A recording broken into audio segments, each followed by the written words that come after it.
warning for eastern Johnson County in north-central Texas, northwestern Ellis County in north-central Texas until 8:30 p.m. Central Standard Time. At 7:27 p.m. Central Standard Time, a severe thunderstorm was located near Grandview, 47 miles south of Keene, moving north at 15 miles per hour.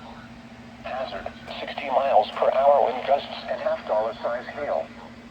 Source, radar indicated. Impact, hail damage to vehicles is expected. Expect wind damage to roofs, and trees.